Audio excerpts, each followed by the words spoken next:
This week on FWA TV, we're going to be taking a very special look at two of the most interesting and controversial figures currently within the organisation.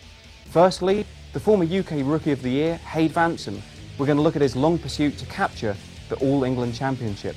Then, turn our directions to Alex Shane, the Showstealer himself, and see how he turned his back on Ulf Herman and the fans, right here on FWA TV.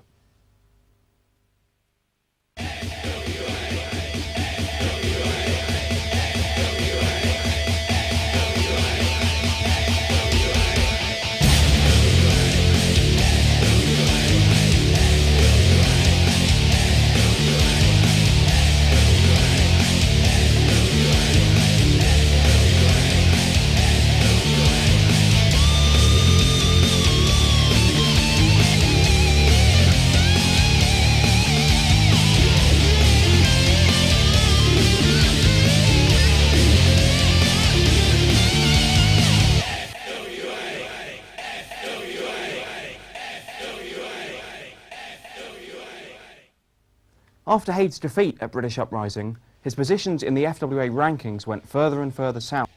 However, it wasn't until June 2003, at the FWA's vendetta, that Hade's frustration towards the fans and management really became known.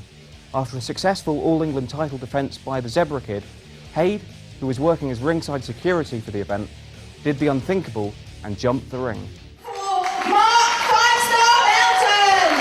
Ladies and gentlemen, coming up next, it's a match that I've really been looking forward to, because the XPW European Heavyweight title is on the line. That's right, Nick. We're going to see former ECW legend, Super Crazy. Tell me, check me. Where's it? Excuse me for interrupting your show. I reckon most of you is the only time they let you out at night. Justin, is Elzar by you at all? Okay, send Kenny to get Elzar. Actually surprised the rest of these match, mind you. I'd be surprised if people wipe his own ass. Tend to signal behind the sound booth. Yeah. No, it has to. We all remember my name. Mike 2. What is it? Hade Vansen. Alright? UK Rookie of the Year. Former Cruiserweight champ. Hottest prospect in this country. That being said, why the hell am I doing security instead of wrestling this goddamn ring tonight? I'll tell you what I'm about.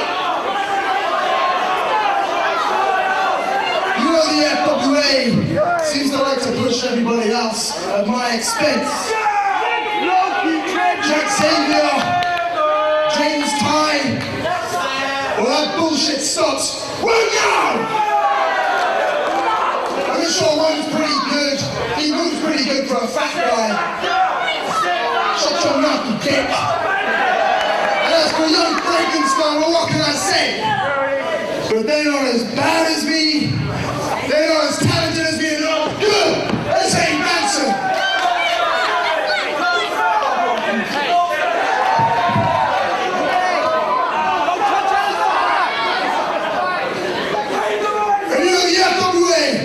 His fans dictate his policy. That's all you little twats sitting up there. Martin. It's all our fans. Okay, cut. No. Cut the commentary, Mike. It's Ray and Mike 2. No, you can't do it. Elzar's in the ring.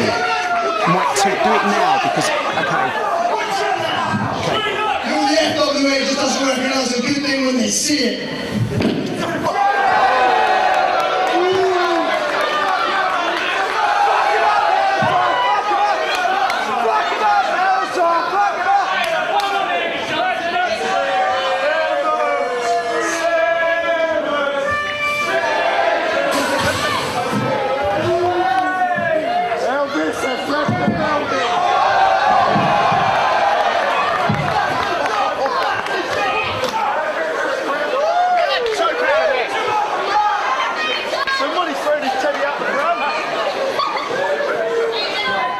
After Hade Vansen's appalling behaviour at Vendetta, his contract with the FWA was terminated.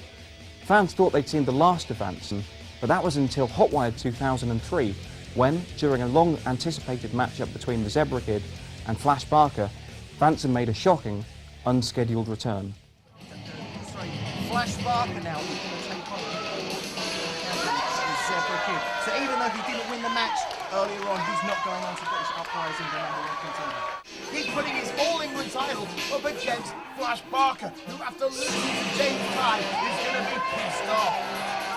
He may be angry, Nick, he may be miffed, but that doesn't take away from the fact that Flash Barker has already wrestled one match, and the Zebra Kid is going into this match tonight completely fresh. Referee Steve Cox about to begin the contest. And there he goes. He's starting the match now.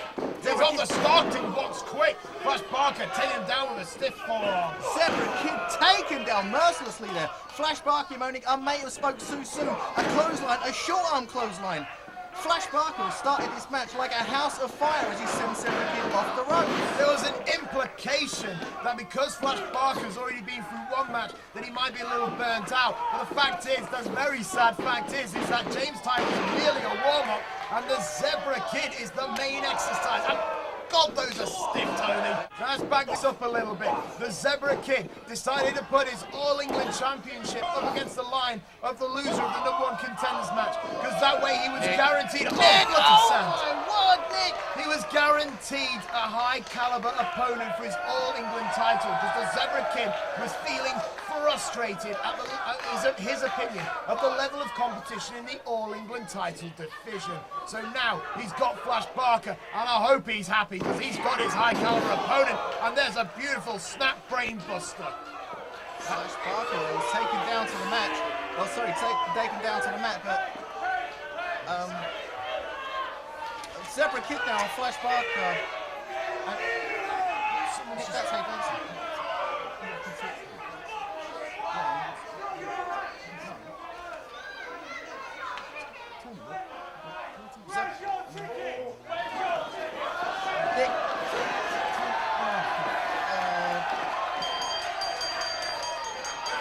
Referee, please tell me. Late.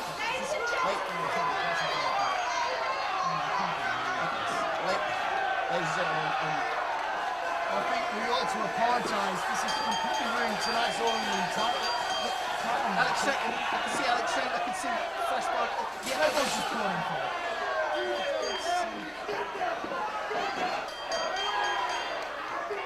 Vansen's story concludes at British Uprising 2, ironically 1 full year on from his first attempt at winning the All England Championship. Although originally not even scheduled to appear on the card, Hade managed to hold FWA management to ransom when, due to transportation problems, the Zebra Kid was unable to attend the show. What follows is still one of the most controversial title changes in FWA history. Fortunately, we've been robbed of an absolutely phenomenal match that we've all been looked forward to. And hang on a sec, there's some sort of disturbance going on at ringside. Flash Barker doesn't look happy, and it looks like Cabrera is over at ringside now. Is he talking to I'm a going to fan? say, who is that? Is that a fan of It's Hade Vansen, Tony! It's Hade Vansen. I mean, well, hang on a second. We've all been given a blanket security guard to make sure that Hade Vansen doesn't enter the building. I have absolutely no idea why he's here. We've been instructed.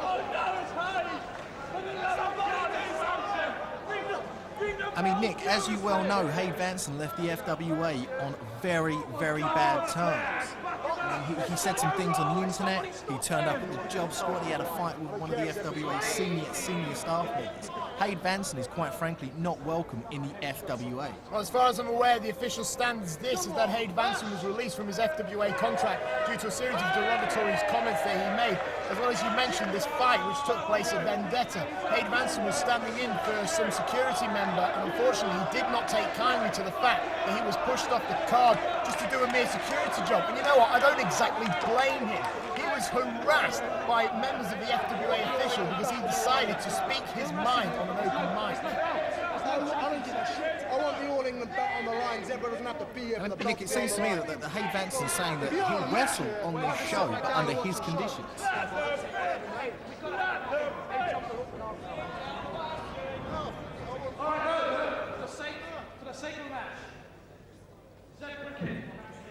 Hang on a sec, Tony. We might have our All England title match after all. You know, I think Elazar is just... Yeah, Elazar Cabrera's just made this match for the All England title, but as far as I'm aware, Nick, Elazar Cabrera doesn't have the authority to make that kind of decision. Something like that would back up, Tony.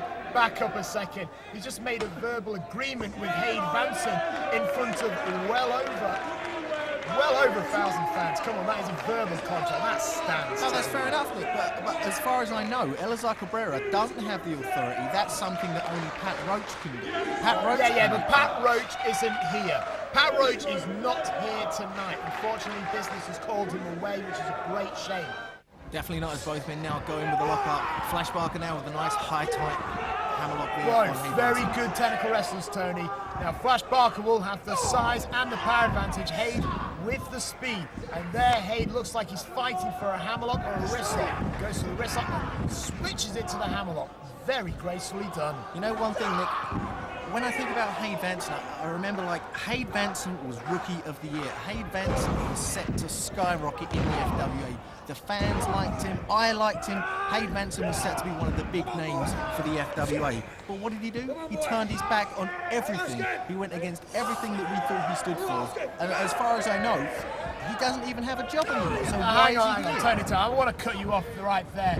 Hade Vansen now off the ropes, and he's been taken down.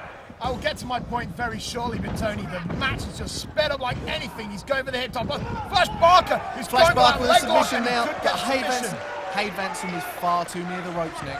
As I was saying, I want to defend Hade Vansen. I've been speaking to Hade Vansen in the back before he left the company. He was getting immensely frustrated. I want to show you one example. It's a previous match he had. It was Hade Vansen versus James Ty, and Hade came on the losing end of that match. And now, James Ty is the #1 contender to the FWA heavyweight title, and Hade was fired. That just goes to show losing one match can have such a devastating effect. Hade is like the proverbial shark, and he is just working away. He is just going after that leg drop there onto the knee of Flash Barker. I mean, this is it. Hade Vansen has seen what he has to do to walk out tonight. The new All England champion. Fantastic diving headbutt there from the second rope. Once again, onto the knee of Flash Barker. Flash Barker is not in a good place at the moment. Hade Vansen is definitely in control. Block. Flash Barker is down. I mean, I don't know if he's just had words with the referee, but as far as I know, the match is continuing. Hade Vansen with the roll up. No, wait, he's turned into a leg lace of sorts. He's got up. Is his shoulders down? Flash Barker said yes. He's given up. He said yes. That's it. We've got new All England champion. Hade Vansen is the new All England champion. We have a new All England champion, Tony. Flash Barker tapped out. Flash Barker could not handle the pain.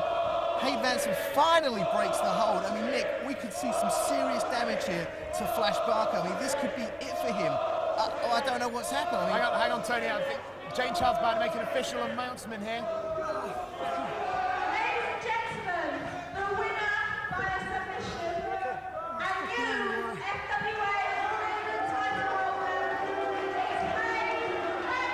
It's official, Tony! Hade Vansen, the South City Thriller, is the FWA All England champion. And it's about time, quite frankly. But you've got to ask yourself, Tony, how can a man who isn't contracted to the FWA, how is he going to hold a championship? If you ask me, Hade's just guaranteed his ticket back into the company. FWA! FWA! FWA!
Even to this day, many still believe that Hade Vansen had a man inside the FWA tip him off and tell him to turn up to Uprising 2 with his full wrestling gear. Fingers have been pointed left, right and centre. However, the chief suspect still remains Hade Vansen's former trainer, the Showstealer himself, Alex Shane. The history between Alex Shane and Ulf Herman goes all the way back to London Calling 2002. Shane, answering an open challenge laid out by then FWA tag champs the Pitbulls, surprised fans by bringing out the near 7-foot German Ulf Herman as his mystery partner. Shane and Herman then went on to defeat the Pitbulls and win the FWA Tag Team Championships for the first time.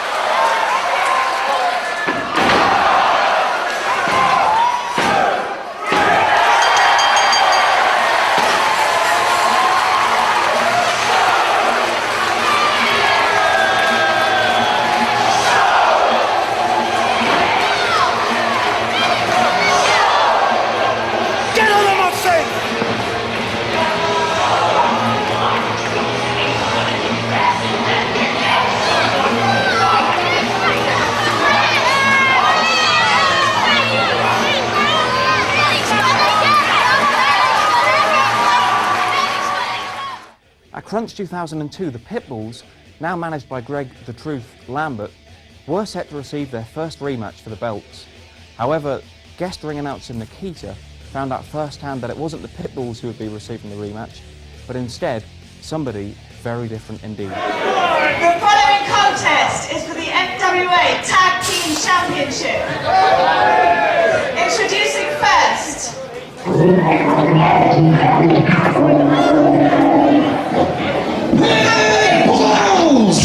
accompanied by their manager, Greg "The Truth" Lambert, the Pitbulls.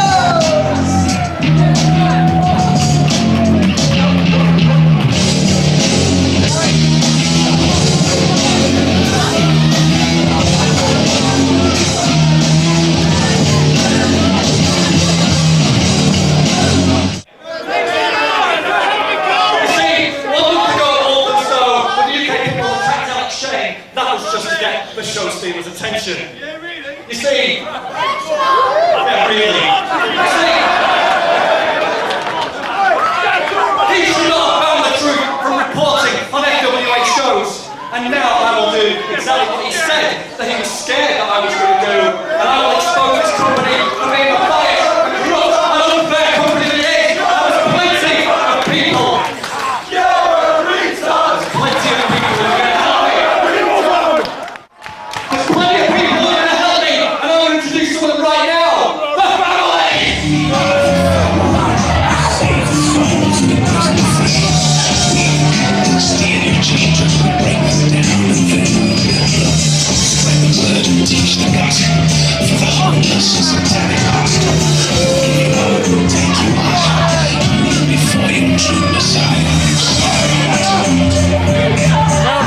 family!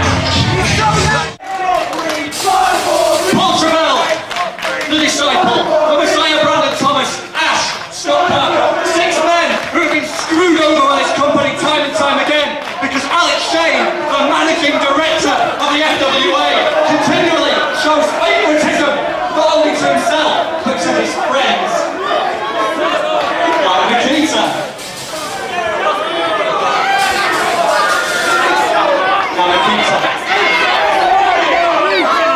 I've always wanted to experience Nikita. Let's do it right now. Forget the family, forget the history of the family. I've always wanted to love and watch you. Just ask you a few questions. Forget about them. Don't worry about them. Forget about all these people. Who cares about them? I'm asking you a question to start you off. How do you feel your career's going in the FWA? Well, who cares how your career's going in the FWA? Nobody cares how your career's going in the FWA. I mean, how do you manage to get all these massive and talented athletes like the righteous Paul anyway? How do you think you managed to do that? Well, I'll tell you exactly how you managed to do that. I know exactly how you managed to do that. It's because you, Nikita, are having, now you're going to feel this now, a true exclusive. Some of you people may not know this. So listen. Shut up and listen! Nikita are having a relationship with the FWA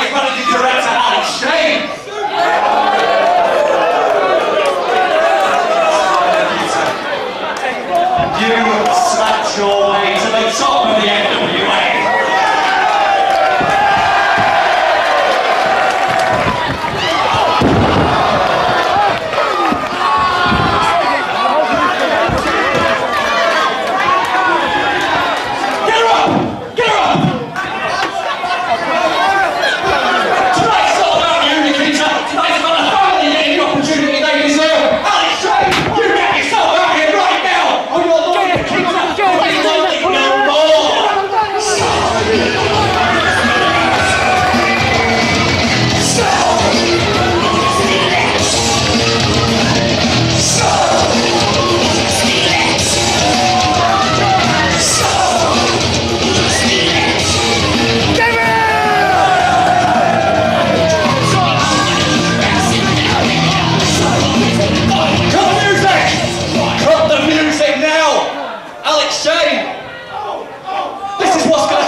Titles, no disqualification, right now! What are you going to do about it, Alex? We'll let her go if you do it. Let her go, and you've got it, Lambert, you piece of shit! Okay. That's fine. We got the match. We'll let her go. Oh, sorry, did I say we'd let her go? I normally tell the truth. The truth just lied.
You've got to get up, Scott! Scott, you've got to get up!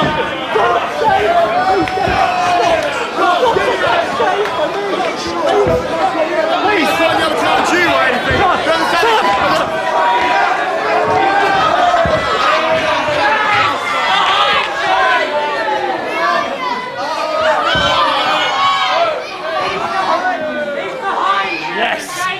Yes! Show!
Frontiers of Honor 2003, Shane, Herman and Nikita teamed up to take on the family in what many consider to be one of the wildest brawls ever to take place in the FWA. Well, as you can hear the fans calling, it's goodbye for some members of the family. And man, this is horrendous because now the numbers advantage has gone. This is going to be a lot more of a level playing field. And quite frankly, you do not want to be on a level playing field with Ulf Herman and Alex Shane, as well as Nikita. She packs a pretty punch herself, Tony. You know, Nick, when I think back about how this whole feud started with the family, I think back to nearly 2 years ago when it was the Showstealer Alex Shane himself taking on Brandon Thomas, and basically he said, find him, he looked like a piece of spaghetti that looked like Jesus. Who would have known that all that time ago, after that match, Brandon Thomas had it planted into his head that he had a plan and he had to fulfill it. As we go back to the action now, Paul Travell blocking his way there as he sends Nikita off. Oh! And a leg lariat taking Nikita down. Fantastic sidekick, Tony. Remember, these two last met at British Uprising, and what a hell of a contest. And a lovely turtle there by Nikita. There is some true hot blood going on here. Arm drag there by Nikita. Back up again. Japanese arm drag. Paul Travell just can't catch his breath. Nikita now wearing away on Paul Travell. Kicking in the corner. Nikita now launches Paul Travell out. Paul with a reversal. He's going in with something, but Nikita's got a pinfall and it's time. 1, 2, oh, and a kick out from Paul Travell. Nikita is not letting Paul Travell have anything here. As Paul Travell, That was devastating. Paul Travell has just wiped out Nikita with that move. I remember back at British Uprising when he hit that spine buster, it turned the tide of the entire contest.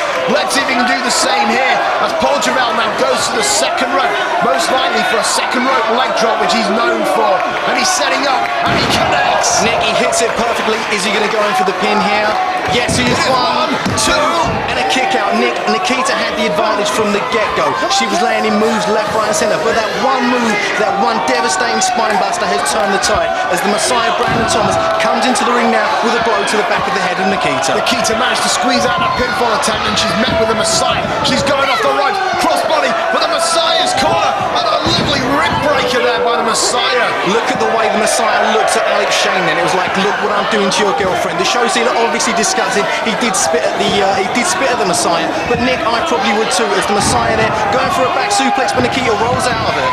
Messiah now coming in, but Nikita managed to boot him off. Nikita setting up top, and a second rope drop kick. The Messiah is down, and the Showstealer has been tagged in, Tony. This can only be a bad thing for Messiah Brandon Thomas. Alex Shane with a cocky gun on his face.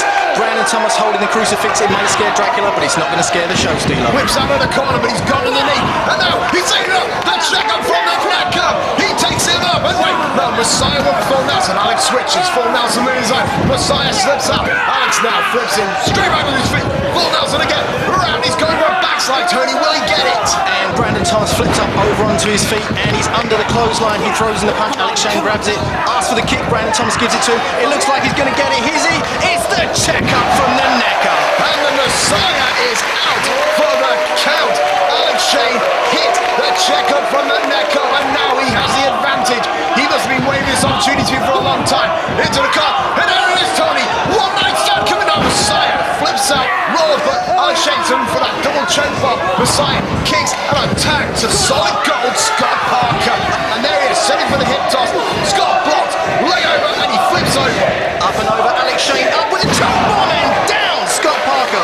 My word, Nick, Scott Parker felt the force of that one. Alex Shane now. Nick, Alex Shane has quite clearly knocked Scott Parker for 6.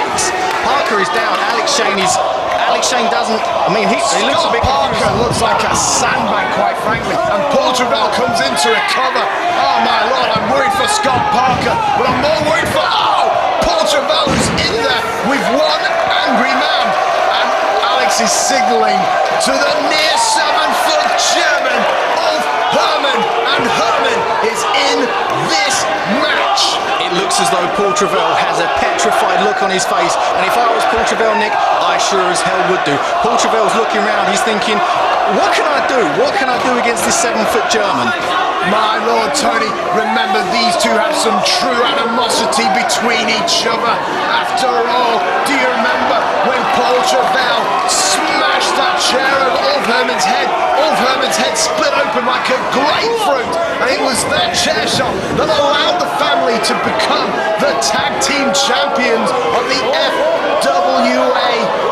I don't know what Paul Travell's doing here, but I wouldn't play games with Ulf Herman. That's exactly what I wouldn't do, Nick. It looks as though Paul Travell was trying to play the Roman knuckle game with Ulf Herman. You only have to look at his size though, but Paul Travell with a couple of kicks, a few kicks in there, and he's punching away, and he's punching away. And I think Paul's on a lost cause here, because the German isn't even moving. Off the ropes, ducks the clothesline, off, no way.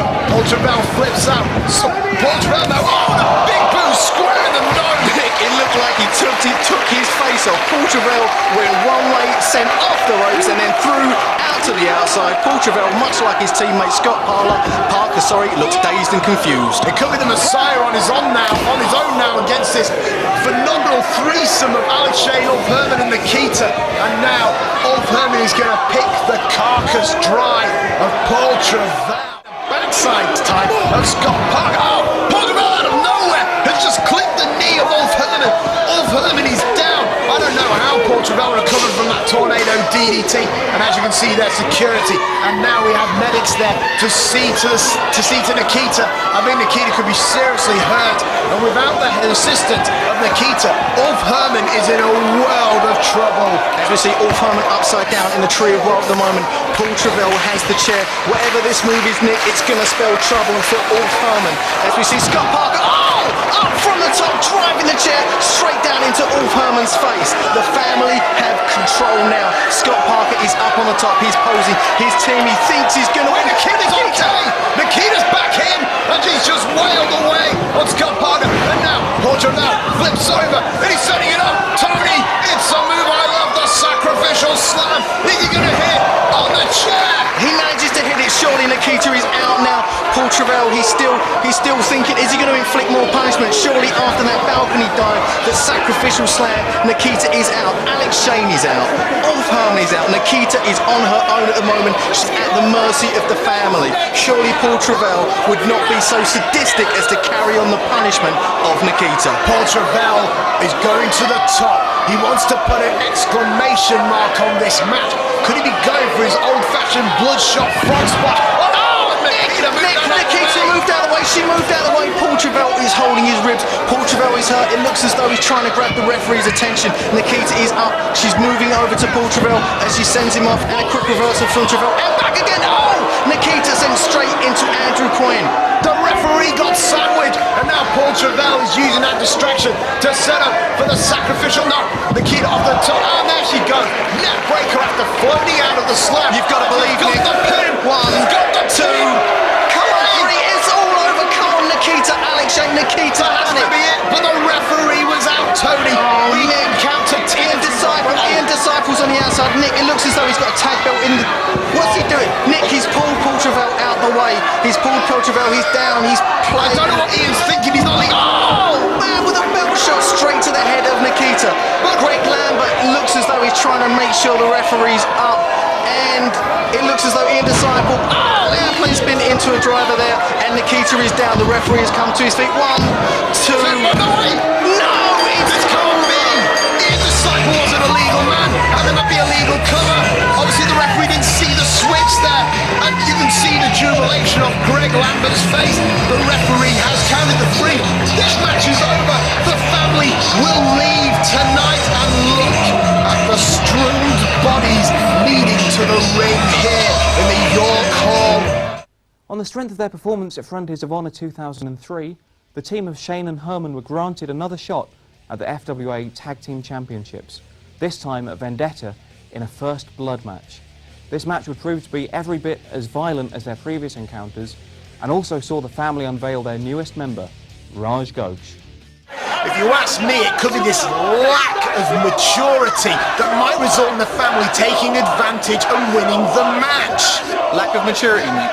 Yeah, lack of maturity, Tony. Nick, it usually takes all 5 members of the family to win a match. There's nothing immature than just ganging up on one another. Alex Shane is about to start things off as he drags Scott Parker into the ring head first. And now Alex Shane is in control in the corner, booting away, and he's gone stuck in the corner. There's no way a referee can get him out of there. I mean, it is no DQ, this corner. Oh, the lariat just winding Parker. There is, of course, a no disqualification match, Nick, so Alex Shane could keep the boots to Scott Parker as long as he wants as he send him off into the other corner. And there you go, a kick to the face now. Parker up top. Oh no, I thought it was a missile drop kick, but the leapfrog goes for the hip top block. Scott Parker tries to reverse, kick to the stomach, flips nearly over onto his feet. Oh, Alex Shane going for the choke bomb, but Scott Parker quickly got out of that move, Nick. Alex Shane does look like he's going for the checkup from the neck up. Devastating move, and he's going to hit it, but oh, Scott Parker, Nick, did you... I saw that. Parker grabbed the reverse DDT in the nick of time. And now the vertically challenged family members are going to take it to the self-proclaimed Showstealer. Double axe handle from the top row. Now we know Scott Parker and Alex Shane have fought numerous times. He's obviously getting very keen at knowing when Alex Shane is doing their moves, but Alex Shane is back in control again. Paul Travell on the outside of the ring. Paul Travell using the ropes to stun Alex Shane, drop down to one knee. Travell to the top rope. Could he be going for it? Oh wait, he's got the choke bomb! Choke bomb! That one, Nick, was straight for Scott Parker as Alex Shane motioning now to bring in the big German, Ulf Herman. Near 7 foot, Ulf Herman, the German, and now Travell is looking at a void of danger. What's Travell gonna do here? Don't tell me he's trying to reason with the man, Nick, because that is one thing you cannot do is reason with a near 7 foot German. Well, there we go. Travell's punching away at...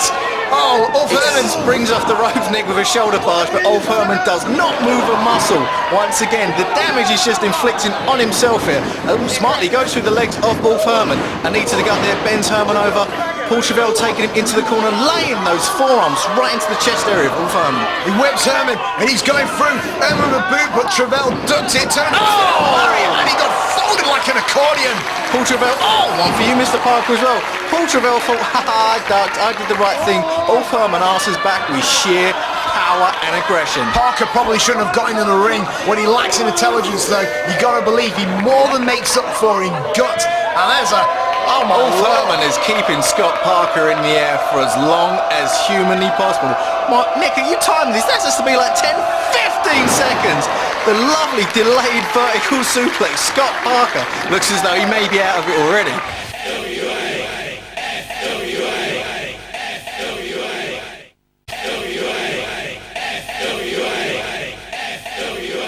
Paul Travell managed to wrestle the chair from out of Ulf Herman. Ulf Herman, they're already starting to get up, but it looks like referee Andrew Coyne. Yeah, Nick, it looks as though Paul Travell is trying to wake referee Andrew Coyne up. Maybe Ulf Herman's busted open, and that's what Paul Travell's trying to find out. Oh, Nick, do you think Ulf Herman ever went to typing class? Well, I don't know, but all I know is that that keyboard won't be surfing any webs for a while. He just destroyed it over the head. Whoa, Travell, did you see that, Tony? Nick, I can see as well. Paul Travell is busted open. This is it. But the referee's busted open as well. But they're taking the referee out of the match. There's no one here to see Travell busted. Paul Travell's busted open. The family are out, Nick. Alex Shane and Ulf Herman should be the tag champs as of right now. Well, there's no referee down here at the moment. But there's referee Steve Linsky.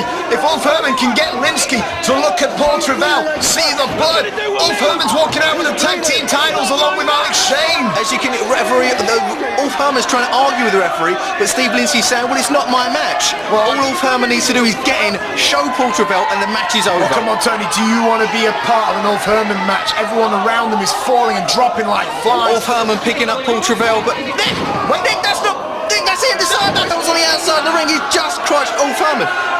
What is Steve Linsky doing? That wasn't the man for the match. Tony, in Linsky's defense, how is he to know? He and Disciple was a tag team partner, and there's Greg the Truth Lambert. Greg Lambert, he's asking for silence, but he's sniding. Nick, he's got the decanter we presented with earlier. And Raj Ghost comes into the ring. He's saying the decanter. That's right. Boy. He's going to save the decanter. He's going to knock Greg Lambert and give him what for, if you ask me, Nick. He's going to knock him out. No! Out of nowhere, he just turned around and smacked Ulf Herman. What's he doing? Raj Ghost turned the family down earlier on. What could he be thinking right now? What is he doing, Nick? I don't know. I mean, there's so much confusion going on. But wait, Greg Lambert's pointing us to him. But now Steve Linsky's called it. The referee's rung the bell. Surely not. I think Ulf Herman might be bleeding. No, Nick, the family have managed to win weasel their way out of another title match. You say weasel, but if you ask me, it was bloody sly. I mean, come on, Tony. They did the old switcheroony with Trevellini and Disciple, and they managed to win. The feud between the two sides would eventually be settled at British Uprising 2 in an Apocalypse grudge match. However, due to the violent and graphic nature of the contest, we're unable to show it on television. However, the stipulations for the match stated that should the team of Ulf Herman and substitute partner Mikey Whipwreck lose the match, then Alex Shane and Ulf Herman would have to leave the FWA forever. However, should they emerge victorious, then Greg the Truth Lambert would have to face an Ulf Herman chair shot. Well, well, well. 2004 and another year for the FWA and another year for the Showstealer Alex Shane. But everywhere I go, two questions keep being asked of me. Number one, why, oh why did you attack Ulf Herman at British Uprising? And secondly, what plans do you have for the FWA in 2004? You see, I thought I'd address both of those issues right here, right now, because to me, they're so intertwined that it's scary. For the last 18 months, not only have I been the Showstealer Alex Shane in the wrestling ring, but I've been the managing director of the FWA behind the scenes. And for those 18 months, I've done what I saw fit to do to keep our fans and the rest of the wrestlers in the FWA happy. I didn't push myself, give myself the heavyweight title, put myself against all the best wrestlers. What I did was put myself in a place that I saw fit to do and put the company first. All my Saturday nights I sacrificed for Talk Sport, Revival, British Uprising, going up and down the country promoting the FWA and British wrestling. And one thing only kept me going, and that was knowing that deep down in the hearts of all those fans, they appreciated that I was doing something for British wrestling and the industry that I love. But one chant changed all that for me, and it haunted me for the last 4 months everywhere I went. Ulf WA. Ulf WA. You see, everything I've done for the FWA, and yet I hear Ulf WA. Well, Ulf Herman, to me, you are the manifestation of everything that's wrong with the FWA, and you, my friend, are the reason that we've not gone national, that we don't have the terrestrial TV deal that everyone said we deserved for the last 2 years. You come to the ring and you swear, you hit people with chairs, you use weapons, you make people bleed, barbed wire, thumbtacks, you name it, you do it. And I've gone along with it because I thought that's what these fans wanted. Well, I've realised that I've been doing this wrong all along because the fans don't care about me. They don't care about you. The only reason they go along with the things that you do is you represent all of those fans. You see, every time I find you for something that you did, you still came back and you did it again. Just like these fans, you see, those fans will pay to see that, just like you'll pay to do it. Because deep down, you're just like each and every one of those fans. You don't understand what is needed to get British wrestling to the level it's got to be. So I went to the board of directors, Ulf Herman, and I tried to get you sacked from the FWA. But you see, as long as they cheer your name, and as long as they chant Ulf WA, that's never going to happen. So the only way I could see fit to rid you of British wrestling in the FWA was to take you out myself and break your arm. And it seems to have worked. You see, the thing is, FWA has the ability to go on and become a great, if not the greatest wrestling company in European wrestling history. And I've been blinded for the past 18 months by those fans that chant Ulf WA, that chant holy shit, that chant all those things that will stop us getting on terrestrial TV. Well, that's not going to happen anymore because 2004 is not going to be a year that I sit back and watch everybody else be elevated to the point that I know I should be. This year is about an all-new FWA. It's about an all-new Showstealer Alex Shane because this is the beginning of a brand new year. So everybody, it's time to fear because the Showstealer is here.